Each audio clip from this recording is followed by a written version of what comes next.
breaking down the deals, data, and disruption shaping global markets. You're listening to The Daily Ledger with Dennis Sert.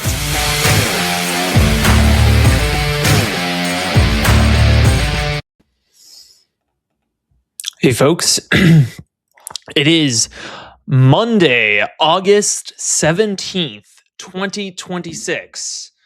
You're listening to the Daily Ledger Show, and I'm your host, Dennis Sert. Great to be here with you tonight. We're doing a quick mic check. Looking good. Looking real good. We got some good stories we're going to get into tonight. We're going to do it a little differently than we did previously. I'm going to read a little bit more into the articles, and I got this little fun stream deck, and I loaded up some little audio bites, and we're going to have some fun with it. Our first story is sick of AI slop, so are tech giants. NVIDIA to back Ohio data center with as much as $105 billion. How Wall Street sussed out that situational awareness was on the ropes. Trump races to prepare for new strains of deadly viruses after cutting biosecurity experts.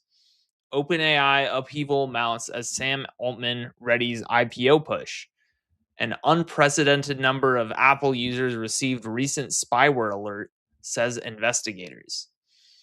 We're going to talk about all that. Make sure to like, comment, subscribe, and share all the TikToks, Reels, Shorts around. That's where I get most of my views, and it's a lot of fun editing those guys. And make sure to show them some love.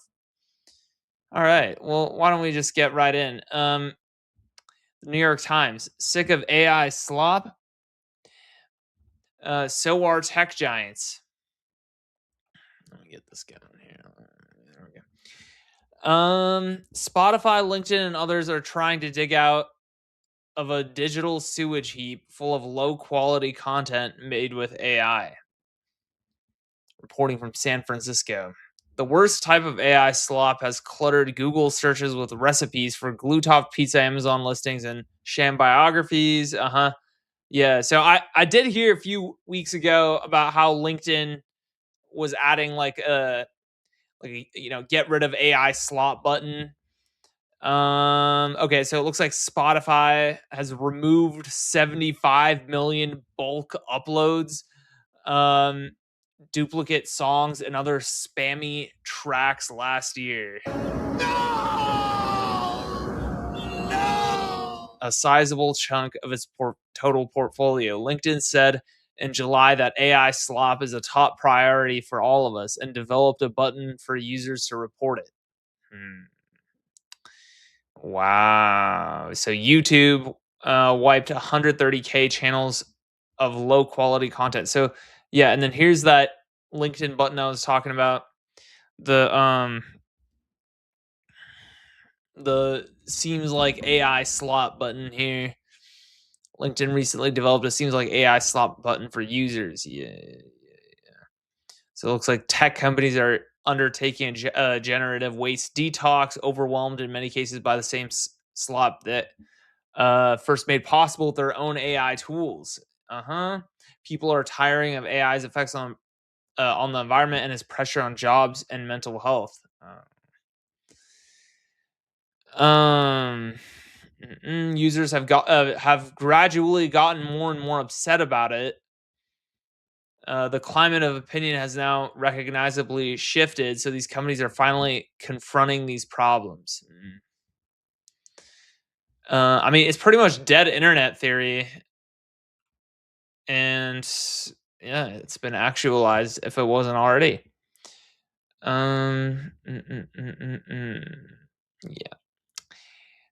AI slop is a double-edged sword in that a lot of these platforms experienced upticks in engagement as a result of it. Google, for example, has gone all in on AI, linking its Gemini model to its email, maps, and travel services and search. More than 20% of the initial short videos on YouTube served to new users are AI-generated slop. According to an experiment conducted last year by Capwing, an online video editor that is powered by AI. Yeah. So slop's going around. New York Times, NVIDIA to back Ohio data center with as much as $105 billion. The data center, one of the world's largest, could cost as much as $500 billion and will be leased by OpenAI. Well, they better get these data centers out of, up and running, because they've only made 30%. So I looked this up on Grok yesterday. Between 30 and 50% of the planned data centers that were supposed to be built this year have actually been built. So let's call it 30%. That's not a lot. So they're kind of behind schedule. So that's not very good, obviously. If you're an AI accelerationist like me, if you're a little old pussy ass bitch, you're probably like, oh my god, that's so good. We don't have AI now. Yay. I want to go back to pre-AI times. Yeah. I don't think that's gonna happen. You know what I'm saying? He added that AI labs are growing faster than their balance sheets and long-term credit profiles can support. Many of these deals are circular, with an AI startup receiving billions of dollars from technology giants before spending those billions on the same companies to pay for chips, cloud computing, and other services. NVIDIA previously invested $30 billion in OpenAI, and the data center in Ohio will use only NVIDIA's chips. Yeah, I heard SpaceX AI's data centers will also exclusively use NVIDIA chips as well. So that's kind of fun. The New York Times, with AI riches at stake. You know what? I thought I skipped this article. Yeah, I didn't really like it.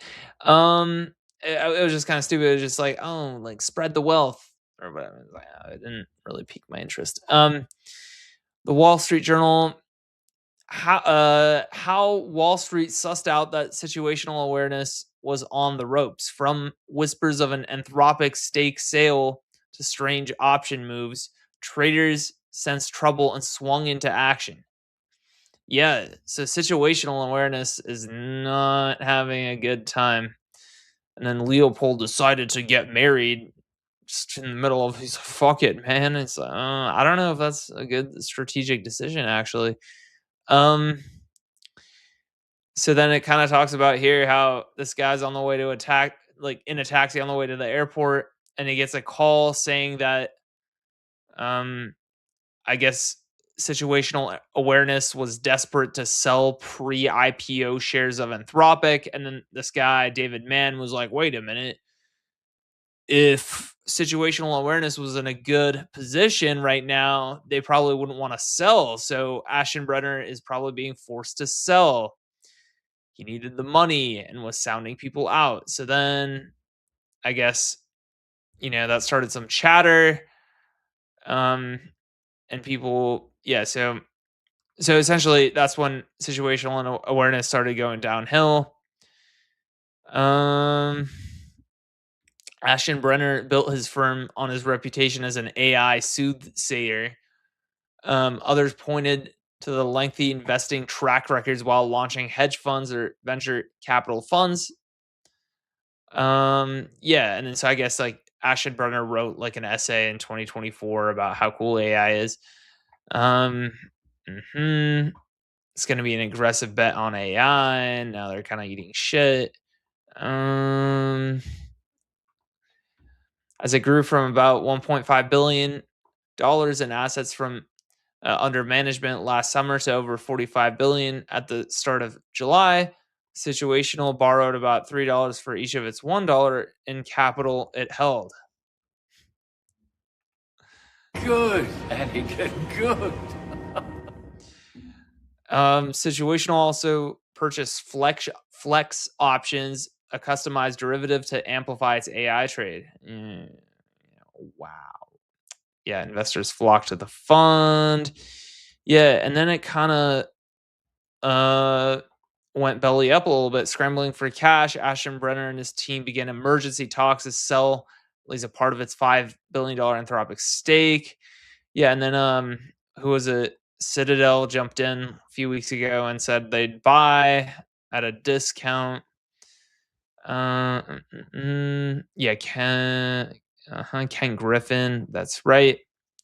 Situational and Citadel finished signing documents and trade confirmations. Okay, so 10 a.m. Wow.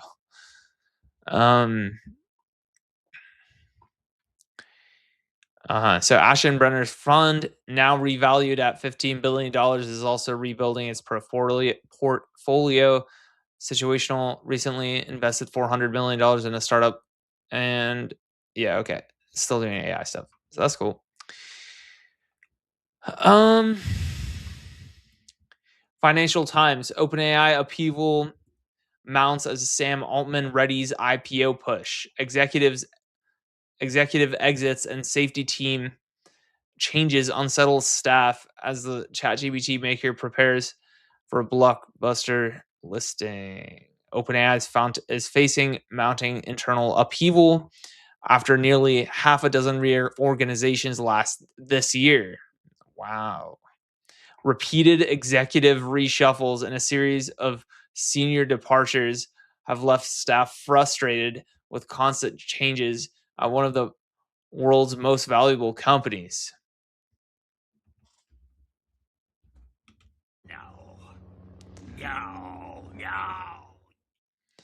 OpenAI said it was moving at an exceptional pace and unafraid to make organizational changes.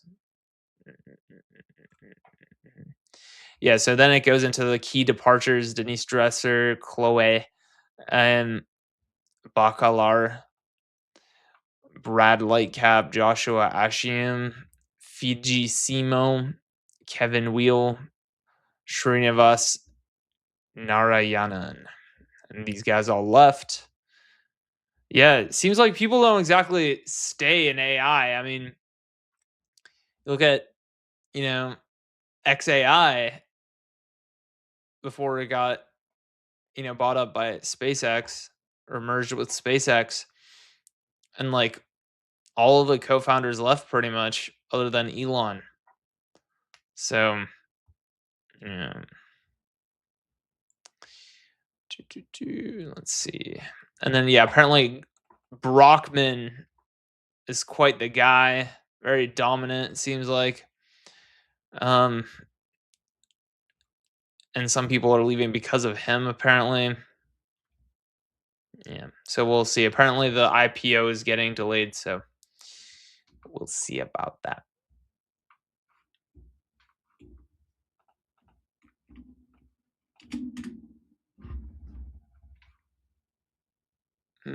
What happened?